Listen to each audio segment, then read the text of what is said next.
service, and there was a family that sat on the second row. Dad was a truck driver, and he was there Sunday, but he was over the road after that. But the mom and the little boy came to the service all during the meeting. The little boy was to begin kindergarten the next week. And so he had his writing tablet, with the lines on it, big number 2 pencil. And his mom would write a word across the top of the page, and then he would copy the letters, learning his ABCs. One night I had been preaching for a little while, and he leaned over to his mother and said, "Right, stop." He didn't even bother to copy it. He just held it up. This is the time of day you might need to hold up a sign if this goes a little bit long. It's like the preacher that was having trouble with his audience falling asleep, and he said, "Next Sunday, I'd like everybody to come prepared to take notes. And that'll help you keep your mind on what we're doing. This is important." And he was serious. He passed out the paper and the pencils the next Sunday, and people were dutifully writing along, like y'all are doing today.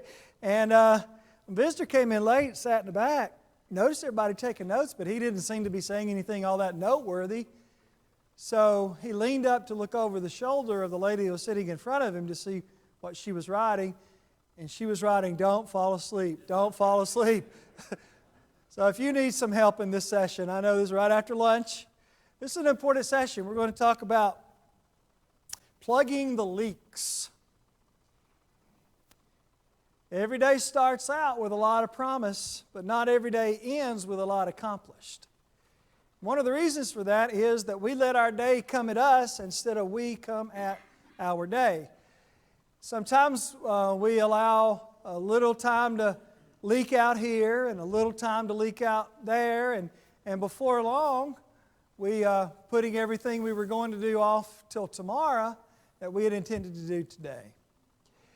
And if we do not have a plan for our day, then somebody else will make a plan for us. So we need to attack the day. We need to leave room within it for situations like the Good Samaritan came upon, and interrupt our schedules to help someone, to teach someone, to be involved in something that happened that we did not know was going to happen.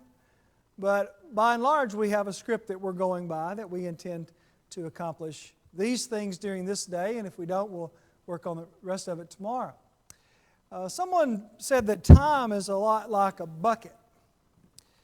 You have a large, let's say a barrel, and here's a man that puts rocks in the barrel, and he puts 6 big rocks in there, and it's filled all the way up to the top. And he asked people who are watching him, he says, "Is the barrel full?" And they said, "It's full. You couldn't get another big rock in that barrel." And he said, "Well, what about this?"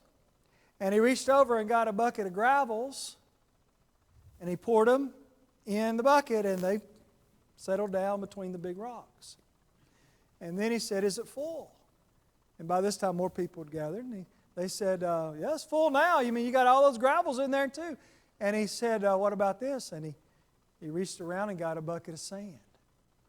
And he poured the sand and he shook the barrel.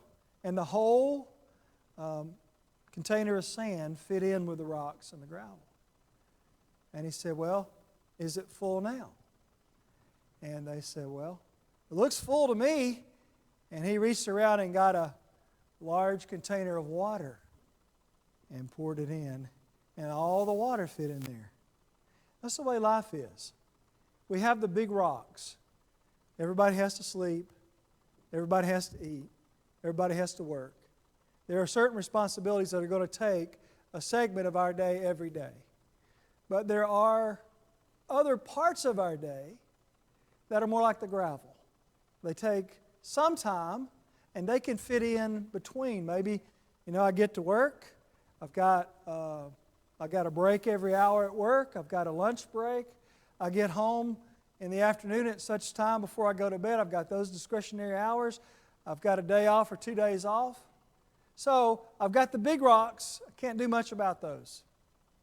But I've got time between the big rocks that I'm going to live my life, my discretionary life. And much of my church life is going to be lived between the big rocks, because I'm going to fit in my Bible reading. I like to read the Bible when I'm driving. listen to the Bible. And you can listen to the whole Bible easy in a year, just listening to it. And you say, well, I get more out of it if I read it. Well, that may be true. But I get more out of it when I listen to it more than once. So that might be something you want to read on your own time, or maybe you want to listen to it and read, but don't do that while you're driving. But you do it at a different time of day. What about praying? I've started praying when I'm driving.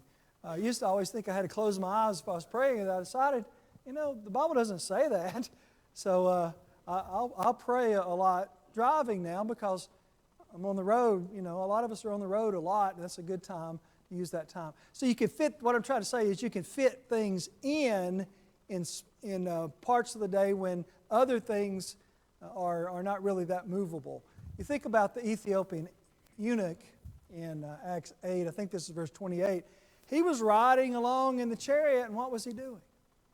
He was reading his Bible. I suppose somebody else was driving, but he was reading, and he didn't understand what he was writing. And then he had a Bible study in his chariot as they rode along, as Philip joined the chariot, and they rode down, started in Isaiah 53, and he ended up stopping and being baptized. You know that in Acts chapter 8. What about Peter when he was waiting for someone to fix a meal for him in Acts 10, about verse 10, 9 and 10? He went up on the roof to pray. Now, he wasn't cooking the meal. It was going to take some time for the meal to be prepared. Instead of just waiting and maybe, being underfoot for whoever's cooking the meal, he got out of the way, went up, and he spent time in prayer. So that's a way to look at time. And most things that are accomplished are going to be accomplished a little bit at a time. And we won't be able to say, well, I'm going to be able to dedicate a large part of my day or my week or my month to this. But if we have the things ready and we can dedicate a little time, for instance, cell phones are a great creation. They serve so many functions. But I've started, and you preachers probably do this, but if you don't, it might be an idea you could take home with you. I started emailing my sermon, the next sermon I'm going to preach, and there's always one on the docket. You're working on 1 or 3 or 5 like today. So I email it to myself. And then if I'm in line waiting to check out, or if I'm in the restroom, I'm walking at the track, I'm stuck at a red light, I just pull it out and I'll learn the next point. And then if I'm driving, for instance, if it's at a red light, then I'll meditate on that to the next red light. And you can learn, remember the point, remember the scriptures, the illustrations that go with it. So it's a good tool. So what I'm saying is you can use small amounts of time to accomplish the bigger purpose. All right, now let's talk about the leaks. I won't spend a lot of time on any one of these, I don't think. In fact, if we finish before time, we may start the next session in this time or take a break early, whichever way Chris wants to do it. Let's talk about these. First one is, and I'll try to give you the right words as we go along. I know some of you are taking breaks. Useless talking. I had a coworker one time years ago. I won't tell you his name. Great guy, and he and I laugh about this now. But at that time, before the tornado came, we had an office, and we had 10 people worked in the office, church office. And he would come in, go back in the kitchen to get a cup of coffee, and then he would go to all 10 offices, and he would talk. He'd come by my office. Alan, how you doing? What's going on today? Just, 10 minutes. Then you go to the next office. And it was at least an hour after he got there before he sat down and turned on his computer. And one day I went in. His name wasn't John. I'll say John. Although he wouldn't mind if I told you this now. But I said, John, do you know what you're doing? You waste an hour every morning when you come in and you go around and talk to everybody, and you waste a lot of time. You waste our time. And we were close enough we could talk like that. And he is very easy to talk to, very, very sweet disposition. And he's mentioned that. I had forgotten it, but he mentioned it twice in recent years. He said, that helped because he's a very gregarious person, likes to talk. And there's some value in building rapport and having friends on staff. I mean, that's not all wasted, but an hour every day is too much. So what am I saying? That's not unusual. There are a lot of people that like to talk, and some people, if you're the right personality, you may find yourself wasted an hour or even 2 hours a day and not accomplishing. Some talking accomplishes something and some doesn't. So if it's just talking to keep from working or talking when I should be working, then I need to curb that and use that time more valuably. I like Proverbs 18:21, which says, life and death are in the power of the tongue. That part of the verse is quoted pretty often. But the second part of the verse is not quoted as much. But it says, and they that use it shall eat the fruit thereof. What does that mean? That means be careful not to talk a lot because it has consequences. Ecclesiastes 5:3-7, let thy words be few. Matthew 12:36-37, by thy words thou shalt be justified, and by thy words thou shalt be condemned. Don't use idle words. And if you look up the word idle in that text, it means a word to no good effect. So our words have effect, and they can have bad effect, or they can have good effect, or they can be neutral. But he said, be careful about idle words. Idle words can lead to sin. James 1:19, let every man be swift to hear, slow to speak, slow to wrath. James 3:1-11 is the famous passage on the tongue, and it says you can't ever say you've conquered your tongue, because it doesn't matter if you've been a Christian for a year or for 60 years, the tongue still has the ability, there's still going to be an opportunity to sin with the tongue, so always keep it bridled. Let me fill in these blanks for you and move on. How can you keep others, now we're talking about our wasting other people's time and our own time, but how can we help others who may want to talk to us more than we want to talk or should talk to them? Number one, make others aware of your predicament. All the preachers in here know that some weeks you're under a lot of stress because, let's just say I had 8 lessons to get ready this week. 5 today and 3 tomorrow. That's a lot of study. And sometimes you'll have thrown in on top of that, and always unexpectedly, practically always, a funeral. You got to go to visitation, you prepare your remarks, go to the funeral, go to the graveside. It takes a good bit of time. And other times you'll be invited to speak, somewhere on a Wednesday night or Tuesday night. So there's some weeks that are just more stressful. Now that's from a preacher's perspective, but your life is like that too. It may be that your job is something totally different, but there are some weeks when you're really under the gun and you got to get things done, you don't have any extra time.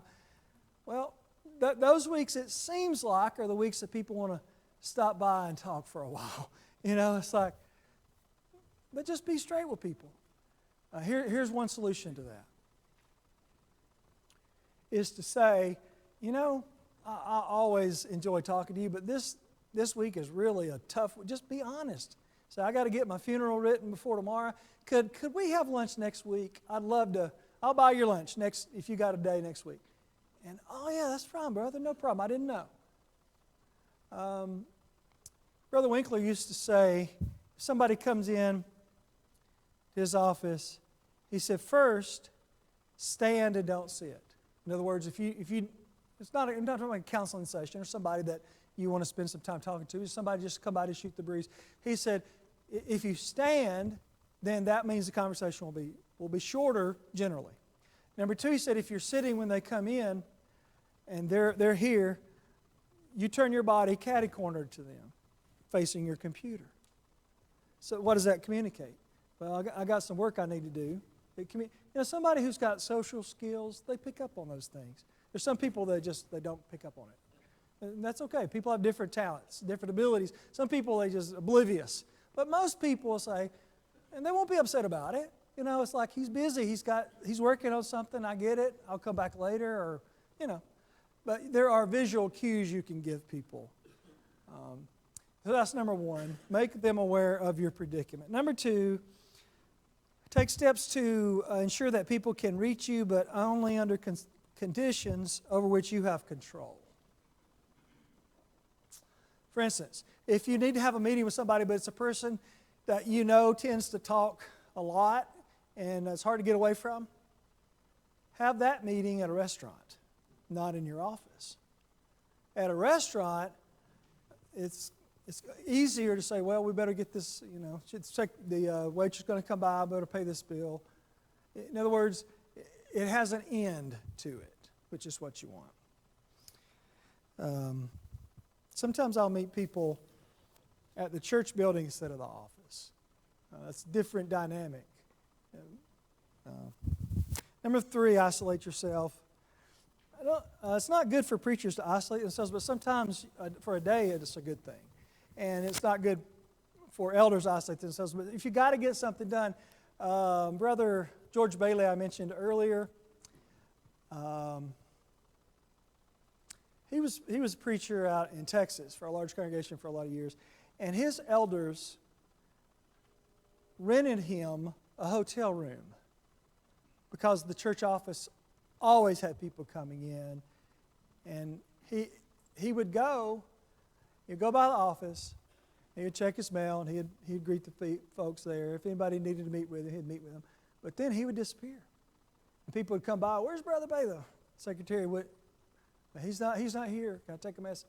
Well, he was studying in the hotel room where nobody knew where he was except his wife and his elders. And his secretary could get in touch with him if something came up that was important. But he isolated himself to do that. You can do that. There are ways to do that if you need to take control of your time. Number 2, calls. Let's go through this. I won't spend a lot of time here. Calls is just an extension of speaking, of course. And we live in a time when telephone is not as big an issue as it used to be because we have so many ways of communicating. But there are people that if you send them an email, they will call you.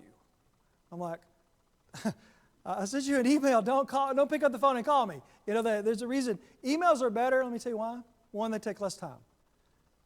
An email takes, you hit send, they can read it, takes less of their time, takes less of your time. You just get right to the point. A phone call, hey, how's wife and kids, church, what about? It extends. Like I read of one survey taken of business managers, and their average length of their phone call was 6 minutes, but when they were asked how much time did you really need to accomplish the purpose, it was 2 minutes. So 2/3 of the time was wasted. So you got a lot of other ways to communicate. The second reason that email is better, in my estimate, for most things, not all things, some things need a personal touch, is that you have a record of it. People call me about PTP, or they see me in the hall. I always tell them, some of you have talked to me, and I'm glad. The best ideas come from people like that are here. I got an idea, I could do this, or have you ever thought of this? I always say, email it to me. Why? I won't remember. You know how many people you meet when you go preach at a day like today, and you got your mind on your notes, and it's just, boy, it'd be hit and miss at least to remember it. So I say, email me. Here's my card. And then when it comes in as an email, I don't remember meeting that guy. And I've got a folder. Let's drag it over into PTP 21. This year's done. Schedule's finished. But we'll put it and then next year when I start that schedule, open that file. Oh, look, there's a guy from Bremen I met. That's a good idea. And then I'll have his contact information to reach back out to him and say, we met last year, and would you be available to speak this year on this date at this time? But it's a record of it. And even if you call me, I'm going to have to type it up, send myself an email, and drag it in that folder because I won't remember it otherwise. So the first one is do screen calls. And if you have a secretary, a lot of times, at least with us, they don't really need to speak to me. They call, but they really need to speak to the guy doing house to house. Their front page or their back, the elder died, we got to take his name off. We got a gospel meeting. Even if he got through to me, I would have to say, well, let me transfer that to Daniel because I don't have access to that file. That's somebody else's job.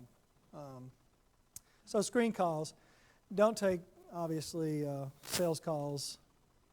Number 2, don't talk too long on any one call. Some personalities are better at this than others, but I used to be really bad at this because I didn't know how to end a call. Just like my mama's that way. You get on the phone with my mama, and she's going to talk, and you're going to end the thing like 14 times. Because every time she says, well, I better get off of here, and then she goes on for 10 more minutes. Well, I'm that way. I might have got it from her. I think she's going to watch this live. Is this live stream? I'm in trouble. Oh, boy. Love you, Mom. That's good. But we have our strengths and our weaknesses. If I talk too long, a phone call that should have taken 5 minutes, it takes 10. And you got 3 calls. That's an extra 30 minutes. You've lost.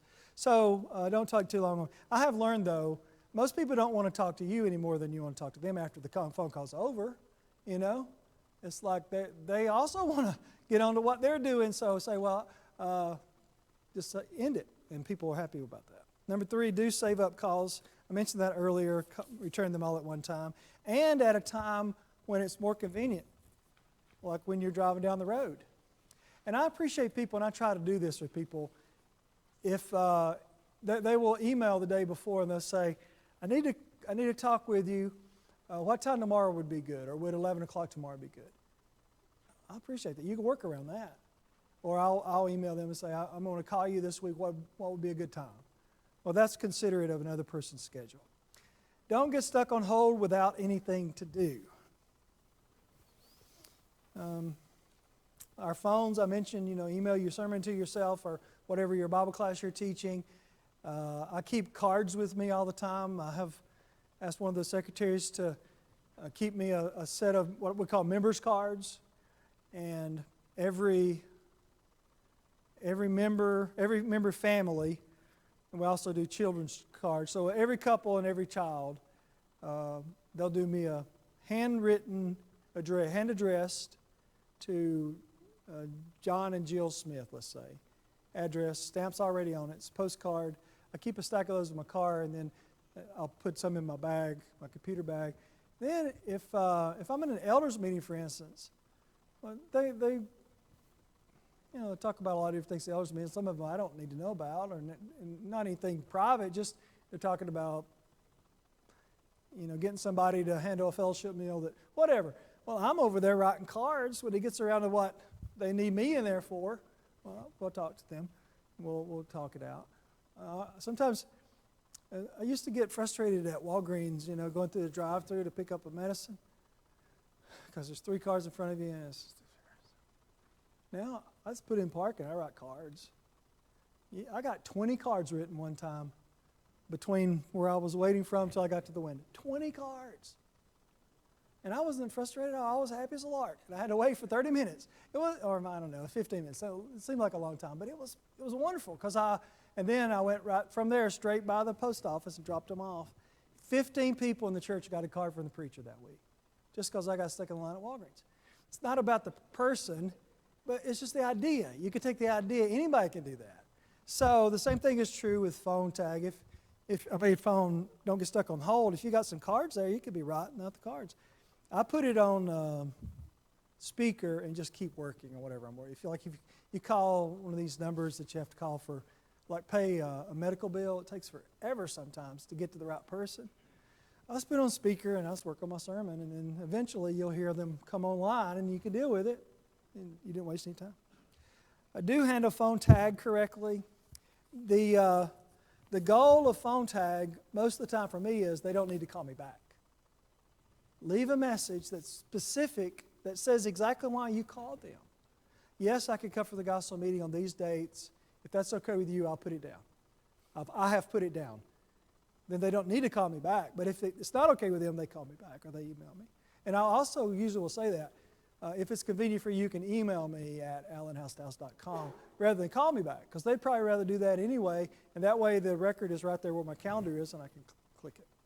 So do phone tag correctly, which means leave the information, and you can also give them permission to call back someone else, like a secretary. If you need to call me back, secretary, give her name, will be available. Or if you need to talk to me, that'll be fine too. But a lot of times they won't need to. All right, mail discretionary reading. Won't spend much time on that, but I'll just say we get a lot of mail, so it doesn't have to be opened. It's okay to throw away mail that is not personal, and don't waste time on it. Also, if you get a piece of mail and you open it and you don't know what to do with it, There's what's called the measles approach. You have it on your desk, and you open it. What am I going to do with that? You put it down, and then next day you pick it up. Every time you touch it, you have to put a dot on it. And then when it looks like it's got the measles, you say, I got to finish that. In other words, it makes you realize that I've been putting this off for a while. The next one, carelessness, forgetting and misplacing things. Luke 15 talks about the lost sheep and the lost coin. We're familiar with losing things. It's better to develop the habit of organization than it is to lose things. So the habit, put your keys in the same place. This is different personality types. Some people, they just do it naturally. Other people, they're haphazard, and that's okay. It's just the way you are. It may be that you never can find your keys. Oh, they're in my pants pocket. I might have laid them on the table. Where did I put them? So get in the habit of putting them in the same place. If you don't want to forget something the next morning when you leave put it in front of you're going to walk out. You'll trip over it and you'll remember it. This. Or go ahead and put it in your car the night before, because then it'll be there, you see. And then the worst case is you got to go back out of the parking lot and get out of your car because you've got to bring it in, but it's there and you don't have to go home. So think ahead, because it takes a lot more time to go home and get it than it takes to just put it in your way so in the morning you'll remember.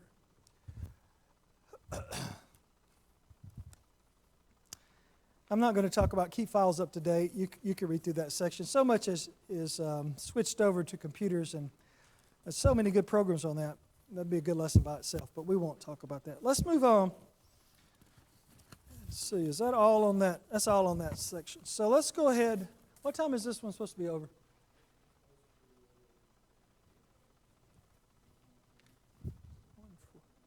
Good, because the last lesson I wasn't going to have time to finish. So we're going to dive into that.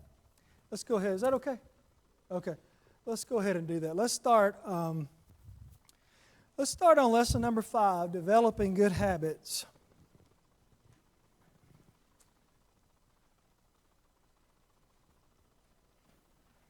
All right. The next 100 days. 100 days is a good benchmark. When a president comes into office, he's measured by his first 100, what he accomplished the first 100 days.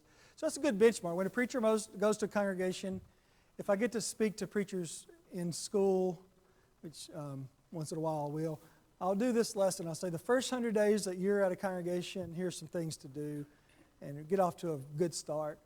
Well, this is a little different take on that same idea, but here you've been at a men's day all day. Is it really going to make any difference in our lives? Well, the next 100 days will tell you whether it did or didn't. The rule of thumb is actually 21/90. 21/90. 21 days to ingrain, to start a habit. 3 weeks. So we're about to talk about some habits here, but if you choose one of these, you say, I want to start this good habit. Well, if you will do it for 21 consecutive days, then that will be a habit. It won't be ingrained, though, until 90 days. You have to do it 3 months. Ingrained means it's second nature. It means that it's more likely to last. But 21 days will get it started. 90 days will solidify it. So I say 100 days. That's a good, better round number, but really 90 days is the rule.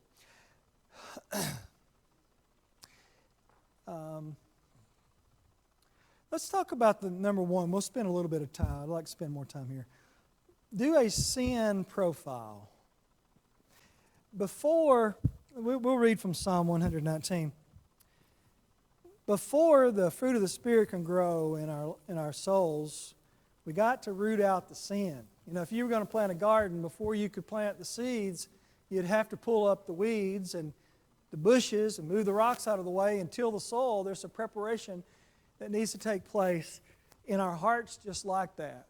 Before we can have the fruit of the Spirit growing there and we can have good things in our lives, then we have to get rid of the bad things. And I know that this is a Christian event. It takes a special person to come up here and give up a Saturday and spend all day sitting and studying. But I also know that this world is, none of us is perfect. We've all got challenges that we face, and there are sins that we may be working on that we haven't conquered yet. So this lesson, this part of the lesson will help us hopefully be motivated to not have a pet sin that we say, well, I just overlooked that one, that we're going to deal with it. Psalm 119, 9 through 11 says, "Wherewithal shall a young man cleanse his way?" You could leave out the young. It's still true of old men, but he's writing to young, and the younger we learn it, the better. "Wherewithal shall a young man cleanse his way? By taking heed thereto, according to thy word. With my whole heart have I sought thee. O let me not wander from thy commandments. Thy word have I hid in mine heart, that I might not sin against thee." That's the best book, the Word. That's the best place, the heart. And that's the best purpose, that I might not sin. So what is a preventative to sin? Like the mother wrote to her son was going in the military. She gave him a Bible. She wrote on the fly leaf, said, "This book will keep you from sin, and sin will keep you from this book." So let's do a sin profile. Nobody else in this room is going to know how you answer these questions, and they don't need to. But we need to isolate in our own lives the challenges that we're facing. You got to know the enemy before you can shoot him. You got to find him before you know how to deal with him. So we need to find the enemy, which is sin. So here's the first question to ask. Ask yourself, what sin do I struggle with the most?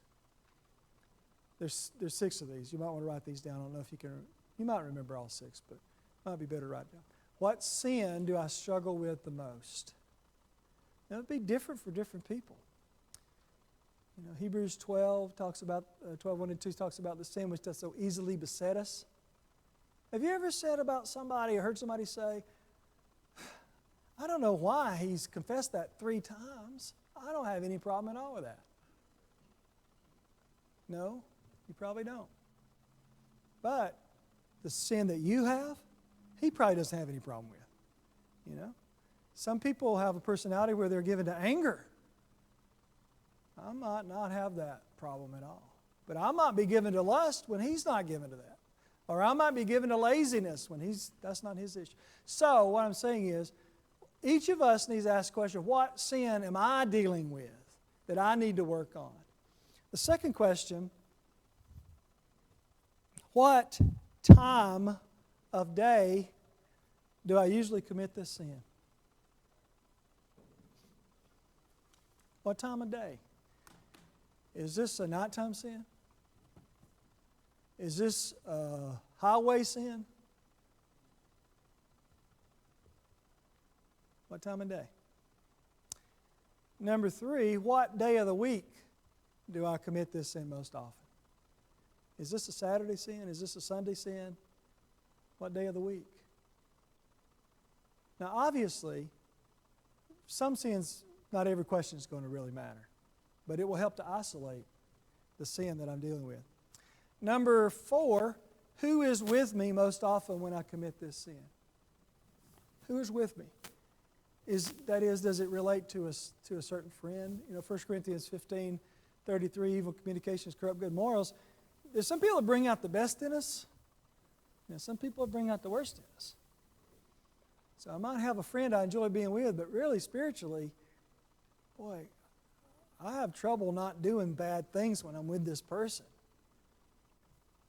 So who? Number 5, where do I most often commit this sin? Where? In Proverbs 7, it talks about going by the house or the street, on the street of the harlot.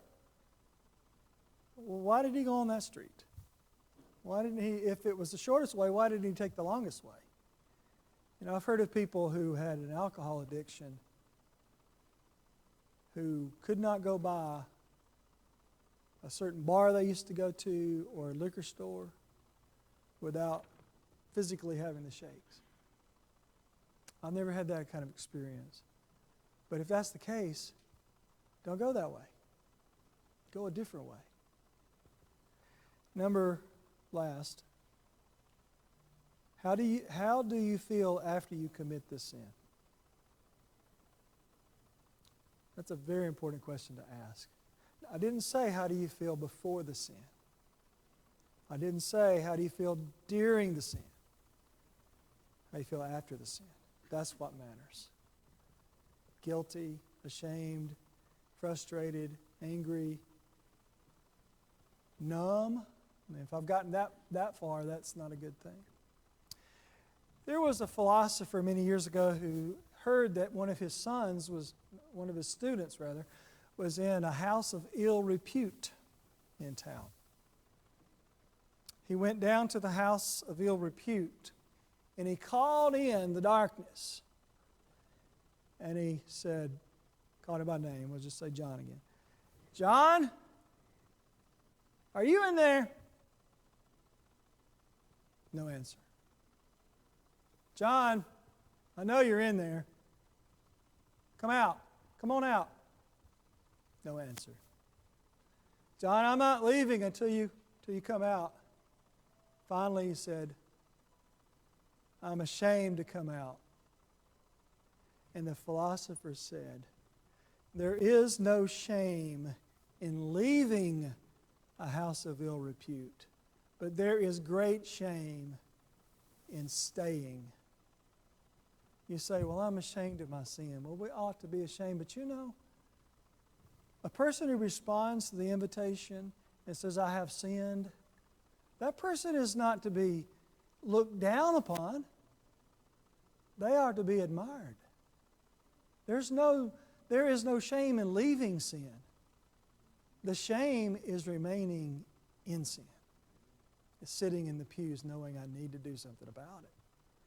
You see, the first thing to spiritual growth and becoming the man God wants me to be is to deal with sin. Don't ignore it. Don't say, well, everybody's got sins. Don't sweep it under. Deal with it. It doesn't mean any of us is going to be perfect, because we're going to have our issues to deal with the rest of our lives. But don't have a pet sin that we don't try to deal with, that we're not working on. You could put down 1 Corinthians 6, 9 through 11, which names 10 sins. I like to preach on that sometimes. There are 10 sins there. But the real encouragement from that, is verse 11. And such were some of you, but you are sanctified, you are justified in the name of the Lord Jesus. They have been some pretty bad things in the past. Can you imagine preaching in that church? They had former homosexuals there, adulterers, fornicators, thieves, extortioners. That's a pretty rough crowd. And they're the ones in the pews. Such were some of you. Were. And I think about, Larry, when you've been in a church a long time, and Chad's been here 8 years now, you know a lot of things about the people that have been converted and people that have been in drug rehab and they're back. And sometimes I'll be studying the Bible with someone who's not a member and they don't know anybody there. And maybe they'll be a little bit ashamed or they feel awkward being in church because their idea is that church is for good people and they're not good people, I say, if you knew everybody in the pews, you wouldn't feel that way. Because there's a lot of people that were something they're not anymore. That's the power of the gospel. Well, we don't want to be what we were. Maybe we weren't as bad as the people in Corinth, but we got some things in our past that we're ashamed of and we don't want to be in our present. So the first thing is to deal with sin, do a sin profile. Number 2, determine when and how long you will spend in the Word every day. That sounds like you're not spending time in the Word. It should be worded differently. I know that you're a Bible student. But it might be that some of us would say, probably haven't been as diligent about being a daily Bible reader, daily Bible student as I should be. I mean, I come to church services, I may even teach a Bible class, but I couldn't say I read the Bible every day last year. Well, you want to say that this year, or at least from February 1st for the rest of the year. You won't be able to say that. So here are some ideas. You got Psalm 39:3 says that while I was musing, the fire burned. You know, when sermons really get good is when you take it to the track and you walk with it for an hour. Or you take it on a trip with you, like on the way over here last night. Just thinking about these points. And last night, before I went to sleep, first thing I woke up, just mulling it, marinating it. That's when it gets good, because that's when it gets real. And it's no longer just something on a piece of paper or some verses. I can't wait to teach this, because it becomes a part of your thinking.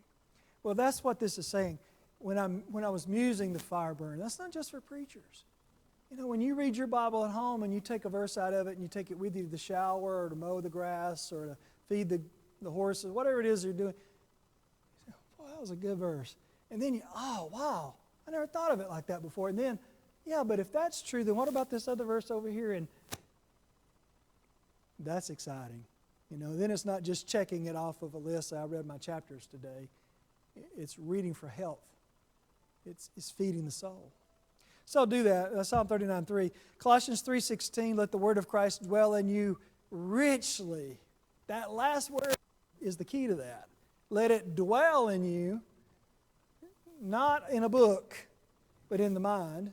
Let it transfer from one place to the other. But richly. If somebody says that's a rich dessert, or that pie is rich, I mean, you can't eat a lot of that, it's so rich. What do they mean? It's concentrated. It's got a lot of sweetness to it. Let the word of Christ dwell in you richly. It's concentrated. It's powerful. Do you know people like that? Maybe you are a person like that, but somebody, you just sit down with him, you start talking about the Bible, it's like, wow.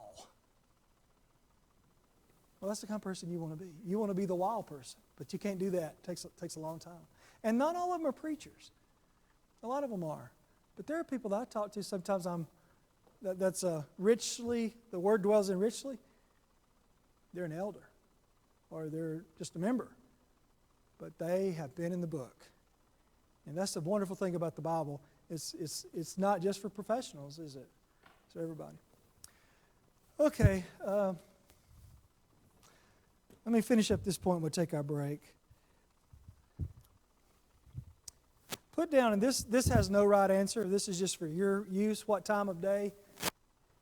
You know, this day. In order for this Men's Day to really change a person's life, then decisions have to get made in here that are acted on out there. So that's what this is about. You say, well, I need to be a better Bible student.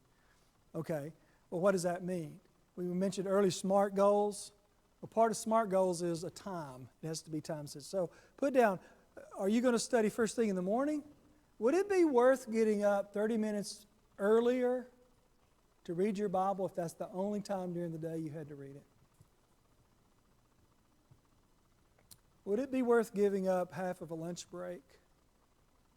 Say, I enjoy being with the guys and talking, but I'm going to dismiss myself after I eat my sandwich, and I'm going to go back into my desk or wherever, and I'm going to spend 30 minutes in the middle of the day.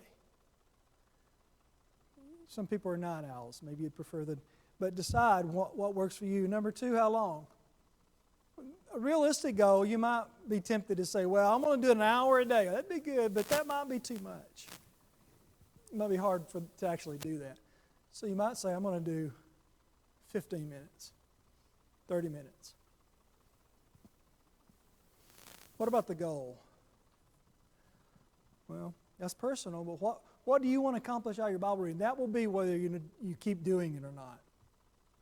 We don't keep doing things we don't see a purpose in. Guilt, duty, that'll drive us a little ways, but not very far. But if I see a purpose in it, I'll keep doing it. So, is my goal, here's a goal. I want to read the whole Bible through this year. It's a good goal.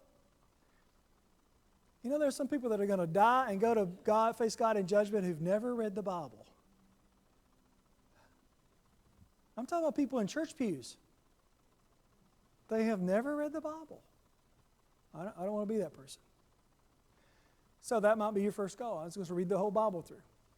Another one might be, I want to understand the New Testament better, so it's more specific, and connect all the themes of the epistles, for instance. I want to learn a certain subject. I've never really understood grace, faith, love, and works. How does that? Well, I'm going to study that particular book. So you have a goal. Acts 17:11. Search the Scriptures daily to see whether those things are so. I give you.